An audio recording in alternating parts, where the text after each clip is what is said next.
Hello dear students, welcome to my channel. Students, आज हम class 9 का चैप्टर 1 देखेंगे, मैटर इन आवर सराउंडिंग्स। इससे पहले एक वीडियो मैंने बनाई है इस पर, आप जाके पहले उसे देख लेना, फिर ये स्टार्ट करना। ओके, आज हम पढ़ेंगे स्टेट्स ऑफ मैटर। इससे पहले वाली वीडियो में हमने डिस्कस करा था कि मैटर क्या होता है, कैरेक्टरिस्टिक्स क्या होते हैं मैटर के। ओके, ये सारी चीजें हमने देखी थी। मैंने कैरेक्टरिस्टिक्स को 1 बाय 1 आपको एक्सप्लेन करा था विद एग्जाम्पल, विद एक्टिविटीज। बहुत अच्छे से मैंने आप लोगों को वो एक्सप्लेन करा था। आई होप आप लोगों को वो समझ आ गया होगा।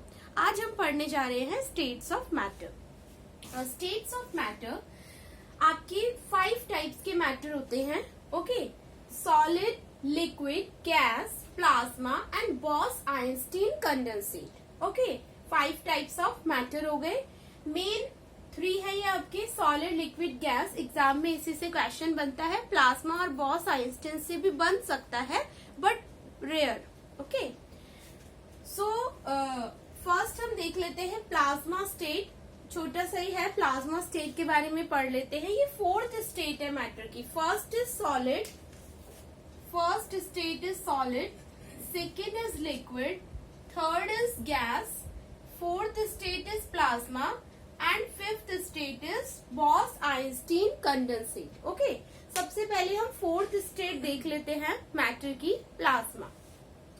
प्लाज्मा क्या होता है? Plasma it's a type of gas. Okay, similar ही होता है। Plasma is made up of groups of positively and negatively charge particles. Plasma is made up of groups of positively and negatively charge particles से मिलके बनता है।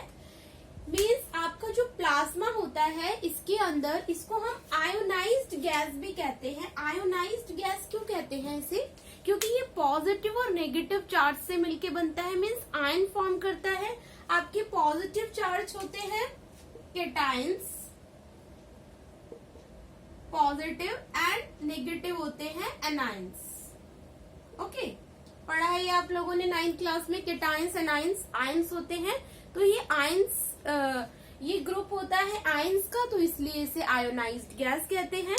अब जैसे fluorescent light होती है, उसमें क्या होता है? प्लाज्मा गैस प्रेजेंट होती है इनर्ट स्टेट में। प्लाज्मा गैस प्रेजेंट होती है इनर्ट स्टेट में। जब हम इलेक्ट्रिसिटी पास करते हैं, जब हम ऑन करते हैं लाइट को या फिर बल्ब को, इलेक्ट्रिसिटी पास होती है। जब इलेक्ट्रिसिटी फ्लो करती है तो वो आयोनाइज कर देती है। मीन्स उसमें आयोनाइज स्टेट, वो एक्साइटिंग स्टेट में आ जाते हैं इलेक्ट्रॉन्स, प्लाज्मा के एक्साइटिंग स्टेट में आ जाते हैं, आयोनाइज हो जाते हैं। तो जो आपको वो ग्लोइंग पार्ट दिखता है ट्यूबलाइट में, बल्ब में, वो क्या होता है? प्लाज्मा होता है। Okay, I'm not talking about the blood plasma, which is completely different. Okay, this is different plasma. Bulbs, fluorescent light हो गई, और जैसे bulbs हो गए, neon sign bulbs होते हैं, और जैसे stars and sun. Okay, stars and sun में भी जो प्लाज्मा गैस बनती है, वो बहुत हाई टेम्परेचर पे फॉर्म होती है। प्लाज्मा जो होता है, ये हाई टेम्परेचर पे, इसे बनने के लिए चाहिए हाई टेम्परेचर, तभी तो इलेक्ट्रिसिटी पास कराई जाती है, ताकि इलेक्ट्रिसिटी जब फ्लो होगी, ऑलरेडी प्रेजेंट है प्लाज्मा गैस इनर्ट फॉर्म में, जब इलेक्ट्रिसिटी फ्लो होगी ट्यूबलाइट के अंदर, तो क्या होगा? वो उसे आयोनाइज फॉर्म में लेके आ जाएगी। That's why plasma called ionise gas. Ionise gas बन जाएगी, देन वो ग्लो करना स्टार्ट करेगी। तो स्टार्स और सन में भी, जो स्टार्स और सन में ग्लोइंग दिखाई देती है बिकॉज ऑफ प्लाज्मा। स्टार और सन जो ग्लो करते हैं बिकॉज ऑफ ओनली प्लाज्मा, क्योंकि वहां पे हीट और टेम्परेचर बहुत ज्यादा होता है, तो वहां पे प्लाज्मा गैस फॉर्म होती है। ओके, तो हमने प्लाज्मा का ये देख लिया कि प्लाज्मा गैस को आयोनाइज गैस क्यों कहते हैं, किस तरह से ये फ्लोरोसेंट लाइट, बल्ब, स्टार, सन में प्रेजेंट होती है। क्लियर? आई बिलीव कि आप लोगों को ये समझ आ रहा होगा। Next is plasma like gases has an indefinite shape and volume. Like gas की तरह होता है, जैसे गैस का इनडेफिनिट शेप होता है, इनडेफिनिट वॉल्यूम होता है, प्लाज्मा का भी इनडेफिनिट शेप होता है एंड इनडेफिनिट वॉल्यूम होता है। ओके, इनडेफिनिट शेप होता है, इनडेफिनिट वॉल्यूम होता है, and it is a very good conductor of electricity. बहुत अच्छा इलेक्ट्रिसिटी का बहुत अच्छा गुड कंडक्टर है ये। इलेक्ट्रिसिटी इसमें से पास हो सकती है। प्लाज्मा ट्यूबलाइट में प्रेजेंट होती है तो ऑफ कोर्स इलेक्ट्रिसिटी पास हो रही है, तो it is a very good conductor of electricity and is affected by magnetic field. But इस पर मैग्नेटिक फील्ड से असर पड़ता है। मैग्नेटिक फील्ड समझेंगे मैग्नेटिक फील्ड वाले चैप्टर में। यहाँ पे इतना ही जानो आप कि it is a good conductor of electricity and it is affected by the magnetic field and it is compressible like gas. जैसे गैस कंप्रेसिबल होती है ऐसे ही प्लाज्मा कंप्रेसिबल होती है। क्लियर? तो हमने फोर्थ स्टेट पढ़ी है अभी प्लाज्मा की, फर्स्ट सेकेंड एंड थर्ड नहीं पढ़ी है। सबसे पहले हमने फोर्थ स्टेट पढ़ ली कि प्लाज्मा क्या होता है, इट्स लाइक गैस। ओके, हमने देख लिया। अगर प्लाज्मा आता है तो आप इतना प्लाज्मा के बारे में लिख सकते हो। ये कुछ एग्जाम्पल्स भी देख लिए।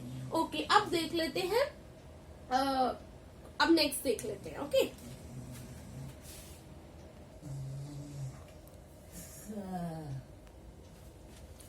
अब नेक्स्ट देख लेते हैं सॉलिड, लिक्विड और gas. First state, second state and third state. Okay, this is the first state of matter, this is the second state of matter and third state. Fourth हमने पढ़ लिया है प्लाज्मा, तो fourth हमने पहले देख लिया था। Now solid. ओके, सॉलिड क्या होता है देख रहे हो पार्टिकल्स, इसके पार्टिकल्स को देख के लग रहा होगा it's very closely packed. Okay, इसका जो पार्टिकल्स इतने ज्यादा क्लोजली पैक्ड हैं उनके बीच में आपको डिस्टेंस नहीं दिखाई दे रहा है, नेग्लिजिबल डिस्टेंस है। अगर आप एक पार्टिकल से दूसरे पार्टिकल्स के बीच का डिस्टेंस देखो तो नेग्लिजिबल है, बहुत ज्यादा क्लोजली पैक्ड होते हैं। और कोई चीज सॉलिड अगर होती है, बिकॉज सॉलिड रिजिड जो फॉर्म होती है किसी भी जो सॉलिड इतनी ज्यादा सॉलिड होती है बिकॉज ऑफ पार्टिकल्स इतने ज्यादा क्लोजली पैक्ड होते हैं जिसकी वजह से सब्सटेंस सॉलिड होता है। इसका होता क्या है, फिक्स्ड शेप होता है एंड डेफिनेट वॉल्यूम होता है। सॉलिड है तो एक फिक्स्ड शेप होती है।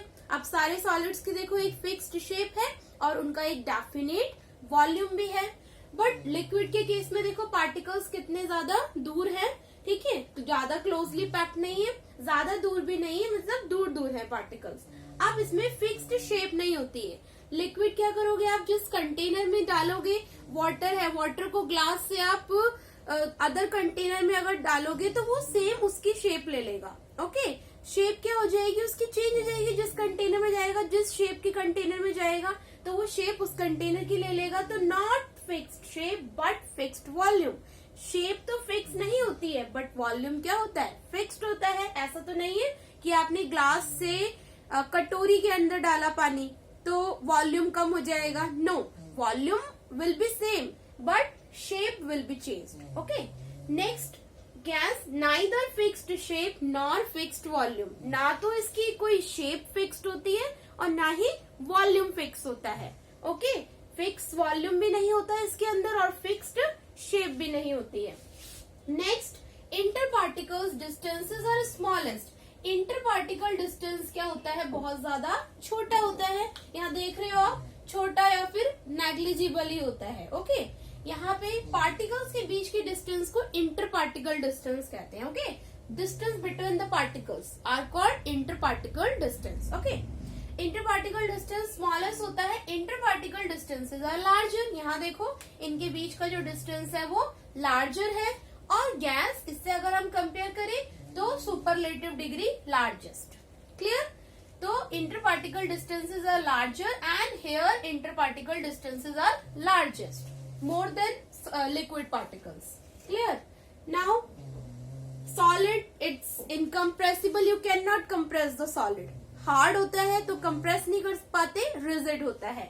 But liquid almost incompressible होता है, इसको आप compress कर सकते हो, almost incompressible होता है। But gas highly compressible होता है। आप गैस को किसी भी कंटेनर में compress कर करके उसे fill कर सकते हो, कितनी मर्जी गैस फिल कर सकते हो ना, उसे कंप्रेस करके।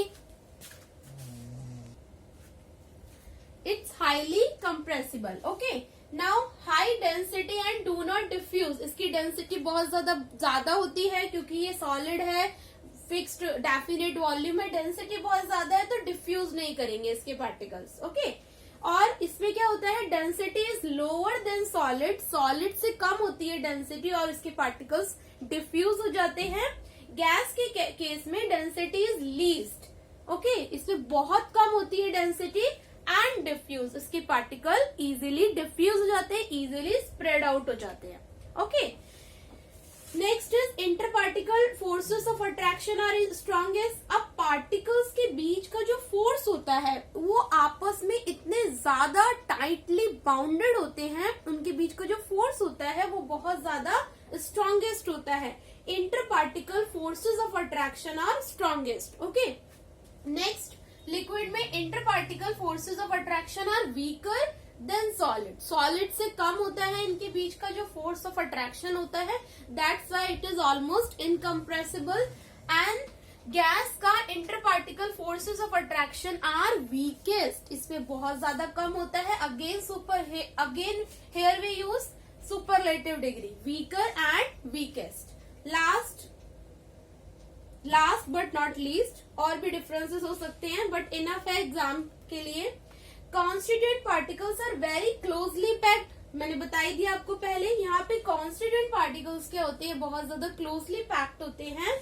Hair constituent particles are less closely packed, यहाँ पे थोड़ा कम क्लोजली पैक्ड होते हैं। But in the case of gas constant particles are free to move about, okay, यहाँ पे इजीली वो मूव कर सकते हैं, इजीली डिफ्यूज कर सकते हैं, ओके। डेंसिटी बहुत कम होती है तो वो इजीली डिफ्यूज करेंगे, इजीली मूव करेंगे और उनका constant particles are free to move. तो हमने यहाँ पे first, second and third state कर ली मैटर की, solid, liquid and gas. I believe कि आप लोगों को ये समझ आ गया होगा।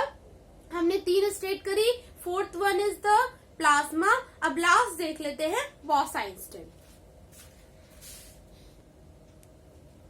Last state of matter is boss-Einstein condensate, okay, this is the 5th state of matter, okay.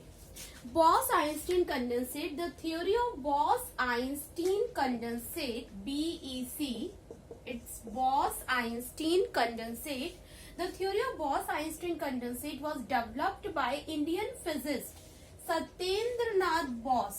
इन्होंने ये थ्योरी डेवलप करी थी सबसे पहले सत्येंद्र नाथ बॉस ने इन 1920 में, okay, and was developed the theory of BEC later. बाद में एल्बर्ट आइंस्टीन ने predicted a new state of matter, the Bose Einstein condensate. Mean सबसे पहले ये सत्येंद्र नाथ बॉस ने करी थी, आफ्टर दैट अल्बर्ट आइंस्टीन ने इस पे वर्क करा।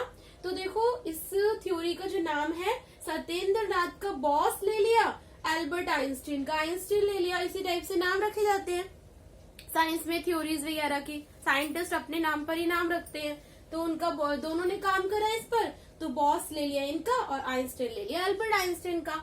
क्लियर? तो इस थ्योरी को इस टाइप से बनाया गया, बॉस-आइंस्टीन कंडेंसेट बनी है। This is the 5th state of matter. अब जैसे प्लाज्मा हाई टेम्परेचर पे बनता है, राइट, प्लाज्मा आप सन, स्टार्स, फ्लोरोसेंट ट्यूब, जब इलेक्ट्रिसिटी पास होती है आयोनाइज फॉर्म में आता है, मीन्स जब इलेक्ट्रॉन्स एक्साइटेड फॉर्म में आ जाते हैं, एक्साइटिंग स्टेट में आ जाते हैं, तब जाके वो फॉर्म होता है प्लाज्मा, तब जाके वो ग्लो करता है, स्टार सन में जो ग्लोइंग आती है।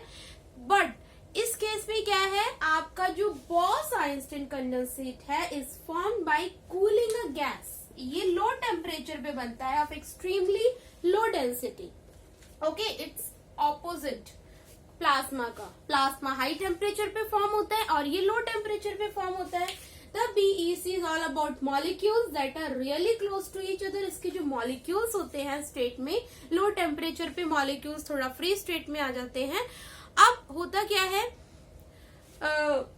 इसके जो पार्टिकल्स होते हैं इतने ज्यादा क्लोज होते हैं, even closure then solid, solid से भी ज्यादा क्लोज होते हैं। आप सोच सकते हो कि सॉलिड के पार्टिकल्स ऑलरेडी इतने ज्यादा क्लोज होते हैं, सॉलिड रिजिड फॉर्म में होता है, उसके पार्टिकल्स के बीच में कोई स्पेस नहीं होता है, इंटरमॉलिक्यूलर फोर्स बहुत ज्यादा होता है। बट बॉस-आइंस्टीन कंडेंसेट के पार्टिकल्स उससे भी ज्यादा क्लोज होते हैं, ओके। तो ये था, सिर्फ थोड़ा बहुत कर लो बॉस-आइंस्टीन कंडेंसेट का, इतना ज्यादा आपको डिटेल में नहीं करना है। 11th क्लास में आप लोगों को डिटेल में पता चल जाएगा। 10th के लिए इनफ है।